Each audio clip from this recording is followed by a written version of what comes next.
Thanks so much for our welcome, Anna, and thank you everybody for coming. Today we're going to start our discussion here talking about nuclear 2.0, and nuclear has changed a lot in the last few years. If your reference points are maybe a little bit dystopian, I think you'll find there's some exciting things happening. And I'd firstly like our panellists, our lovely people, to put in the time and energy to be with us today, to introduce yourselves. Hi there, my name is Heike. I'm the COO of Marble Fusion, and at Marble Fusion we are working on commercializing fusion energy. And fusion energy is a CO2-free, safe and reliable energy source and could really address the problems that we have currently with supplying enough energy, and especially electricity here, especially in Europe. Fusion is the opposite of fission, so we are actually fusing two nuclei to create the energy, and with that it also doesn't come with any long-lived nuclear waste or any safety risks. Mm-hmm. So hi, I hope you can hear me well. So I'm Mathieu de Lophem. I'm a founding partner at Nuketech. Nuketech is a VC fund. Speaking about startup, it is actually a VC fund that we're raising right now, dedicated to nuclear energy. What I mean by nuclear energy is what we try to finance, what we aim to finance, is everything that will enable nuclear energy, existing power plants, SMRs, next generation of fission and fusion, but there we have the big expert Heike here. And so we really want also to find some pure play projects, so bigger, bolder projects that really have a breakthrough potential. We are one of a kind in Europe. Early stage investment in nuclear is something extremely new, but Belgium and Europe has a lot to say on nuclear energy, so that's why we feel it makes a lot of sense to do it here. Great. And so let's dig in a little bit. I mean, what problem are we solving and why is there so much renewed interest in nuclear tech right now? Yeah. So I believe there are two big challenges we currently have. It's the climate crisis and the energy crisis. And both of them will require additional CO2-free, safe and reliable energy sources because I think from all the predictions we see, electricity demand until 2050 will double or triple from today's electricity demand, driven by decarbonization of industry, electric cars, electric heating and so on. And while renewables have done a great job in ramping up, there won't be enough electricity by purely applying the renewables. So like having on top of the renewables also a baseload capable energy source is exactly what we need in the energy mix of the future, and then we can really get off the fossil fuels. Very compelling. And what about you, Mathieu? What have you got? So to add to what Heike said, so indeed, nuclear has to be seen as complementary to renewable, no questions asked, because it's low carbon. Same goes, so nuclear is producing the least amount of CO2 per kilowatt-hour produced, which a lot of people don't know. It's actually lower than wind and solar. But same goes for land use, for example. The space you need to create energy is actually way smaller, whereas other technologies require a lot of land use. So we believe that in the future, you need a mix to compensate the more than 80% of fuel originated from fossil fuels right now. To get to a net zero, you need renewables, but as Heike said, nuclear has a big role to play in the years to come. Maybe I can comment a bit on land use. I think land use is such an important topic because if we want to keep industry in Europe, we need to be able to produce the electricity where the industrial locations are. That is installed CapEx already. Yeah. And when I talk to the big chemical players, they need easy 1-2 gigawatts to decarbonize a chemical plant. And with a fusion power plant, for example, with the size of a football field, you can create 1 gigawatt to really like produce the electricity where you need it and can decarbonize chemical production, steel production, and so on. So that would be a huge lever to actually keep industry in Europe.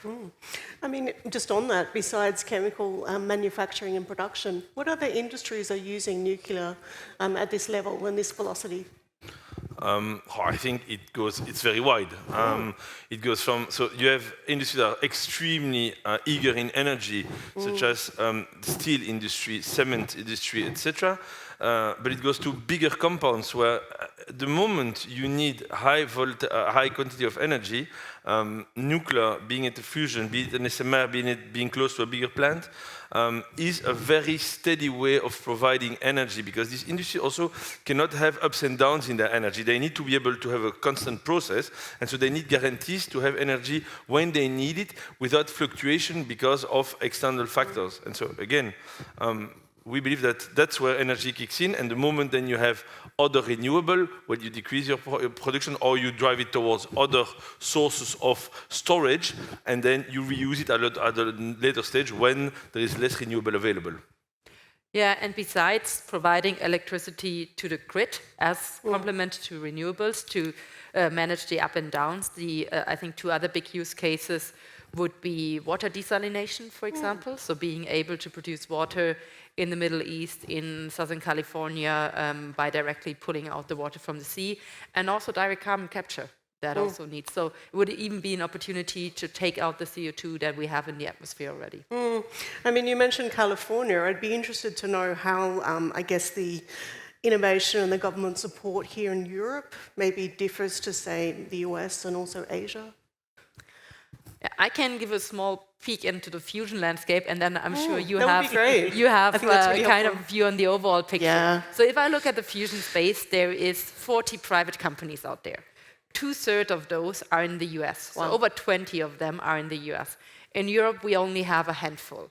So we have received 60 million in funding so far, being the best funded fusion company in the EU. But if I look at our competitors, they have received over $1 billion in funding in the US. So it's kind of factor 10 is the difference in funding. And if I look at some of the potential reasons for that, one is definitely that the US government is very bold on fusion. They have declared fusion as like one of their big missions, declared the bold decadal vision of having power plants on the grid in 10 years. They have an annual budget of 1.4 billion, and they have created milestone-based programs with a cost share program being an elementary part of that, where basically private companies get a cost share back from the government whenever they reach certain milestones. And that is a lot of planning security that those companies have, that they have on the one side the government support.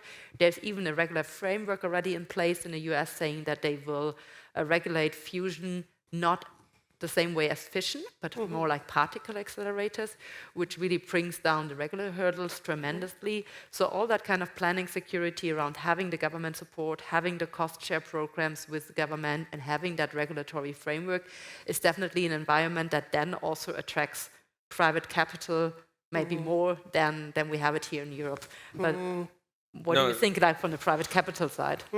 I think same goes, so what you described for fusion, same goes for fission and other projects. So basically, because maybe you're all not aware, but in nuclear, you get really 4 main pillars of innovation, fusion being potentially the biggest evolution that could happen on an energy front, because producing no waste and having close to unlimited source of energy, if I'm not wrong, Heike. And then you have the more existing technologies that we try to improve, next generation reactors that will be way more efficient than the existing one, or SMRs, small modular reactors that you can then really put in a container, producing around 300 megawatts that can be very useful for industrial purposes. So where Heike speaks about fusion, which is definitely one of the biggest challenges, but also most best way of producing energy. The other topics is exactly the same than Europe versus the US. I think we have a lot of very good things in Europe. Maybe we can tackle that later. But in terms of funding, from the moment Europe included nuclear energy in the EU green taxonomy, we thought that also Europe would start financing nuclear projects. Sadly, it's not yet the case. Both at EIF and EIB, the policies have not changed yet, and so we cannot be looking for European funding. And because of the structure of Europe with all the different countries and the different political parties within all these countries, it is very hard to get public funding to nuclear, and then private has problems following because you do not have institutions that set the first step towards bigger funding rounds. So there's definitely an expectation here for public funding to come to nuclear energy, to go over the political choices of next elections, to go more to a pragmatical choice, funding renewables and funding nuclear, I think is definitely the way forward. And it has to change very, very soon, because otherwise we are going to be stuck between Asia, who's building more than half of the new nuclear power plants that are planned for the 30 years to come, and the US that has tens of billions invested in the energy, and we are going to be in the middle, waiting for fossil fuel that's going to end, having renewables, which is awesome, but will not be enough. If we don't invest in nuclear, honestly, I think that we are going to face a big problem in the decades to come. Sounds like Europe's going to be left behind. In a certain way, yes, but I know people in the room are from here, so I hope that it will change. True that. No, but I think it's something that we have seen in deep tech in so many areas, whether it's AI, whether it's quantum computing, and so on. I think we've never really been able to build big European champions, because also funds like yours, like if you now had like the hundreds of millions that you could invest into the nuclear ecosystem in Europe, that would actually help build these champions. But we don't have the capital available, we don't have the regulatory frameworks and the supports. So if nothing changes, then that will be the same story. And in 5 years from now, we will be sitting here and saying like, wow, how could it happen that again, like the first fusion power plant got built in the US and not in Europe. But I think building on the positive things you said, we have great scientists here in Europe, we have great engineers, we have great industrial players here, so we could build up that whole ecosystem. In our case, lasers play a major role, like the leading countries in the world for short pulse laser systems are in Europe. So we have great things to build on. But now we also need to find the levers to really commercialize them and bring them to the finish line. Yeah, maybe you can give some examples of projects, maybe they're public-private partnerships or things that are going particularly well in Europe that might give our audience a bit of hope and optimism. No, for sure. I mean, you already mentioned, but first of all, we have extraordinary research centers in Europe. So we have knowledge, and we have know-how, because we have a lot of power plants in Europe, and so we have the right brains, which is, I think, one of the most important criteria, because without brains you can do a lot of things. So that's something we have. As Heike mentioned as well, we are extremely strong on the industrial part, and I think that that's something that you cannot leave on the side. When you want to build big projects, you need to have companies to help you build them in the construction, but also in certain material types, in certain technologies, whatever. So that's something we have, and we see, and then the last thing that we have is we have people that they're innovating. Right now, to give you an idea, we started Nuketech, so starting to fund Nuketech 6 months ago. We received now between 4 and 5 company pitches every week active in nuclear energy. Wow. I'd say 80% coming from Europe. So we have everything. The only thing we need is maybe that little help to make it everything grow. I mean, that's my, I don't know if you agree, but... Fully agree. So I think the talent is here, the industrial ecosystem is here, the innovations are here, but we need to step up the game really when it comes to commercializing and building these European champions that can actually then really play on a level playing field with the US. Yeah, and are there any particular projects that have your attention at the moment? Or maybe something you're doing that you'd like to share? I mean, I think what is good to see from the fusion perspective, when we founded Marvel Fusion 4 years ago, there was, I believe, 2 fusion companies in the EU. I need to be careful now because actually in the UK there's quite some fusion companies over there. They have built out a really good functioning fusion cluster over there. That's actually also a positive example. But other than that, like if I focus now on the EU, it was 2 companies back then, and I believe now it's 6 or 7 companies. So one could argue we now have an emerging fusion ecosystem here in Europe. So I think that's good. Also seeing that you get a lot of these pitches on the VC side, seeing that there's a lot of interest in that topic. And maybe if I do go across the channel and have a look at the UK, I think what they are doing particularly well is that they build out a fusion cluster where they are bringing together private companies with public institutions, have really built out a fusion campus. They have a professional management for that fusion cluster, engaging a lot with politics and investors. And I think that really shows like the kind of enhancing factors that you have once you build out an ecosystem. And you mentioned, Mathieu, that you're getting a lot of pitches from people. I mean, what do you look for and how do you assess these kinds of things? Basically, what we look is two types of things. First of all the technologies that can really help the industry grow in a safer, greener, more efficient way. So it's all the technologies that will be around power plants themselves, being it digital solutions, because it's a very analog industry. It's a very old industry that we need to digitalize to enhance cybersecurity. We have something called digital twinage, which is basically having a virtual version of your power plant to be able to do simulations. That's one, so digitalization. Secondly, we have robots. Because we are going to face what we call a capacity crunch, or lack of talents because of the past political decisions. People tended not to study nuclear energy anymore. We need to compensate that through robots. Robots will also make these operations safer. So there is a big requirement for robots within power plants. And the third one is everything related to hardware and construction. Why? Because compared to fossil fuels, the biggest cost of nuclear energy is the cost of building the plant. When the plant is built, it's 80% of the cost that have been used. So if we manage to lower the construction cost, basically it has a direct impact on the price of energy. So that's what we call the enabling technologies to make that industry better, faster, greener, and more efficient. On the other side, we have what we call the pure play technologies, which are these big bets that we want to do on the future, amongst which fusion, obviously, where we believe that there is an enormous potential for this technology to get to, in the end, what we need to get is what? Is a low-carbon, sovereign energy mix, where people have their energy when they need it, but in a way that is stopping to hurt the environment, but also coming from our own source, because we cannot depend on external countries or continents when it comes to something so fundamental as energy. Absolutely. And I mean, we've got, I don't know, 2 minutes left. If you both, there's anything else you'd like to say as a bit of a closing remark for our audience?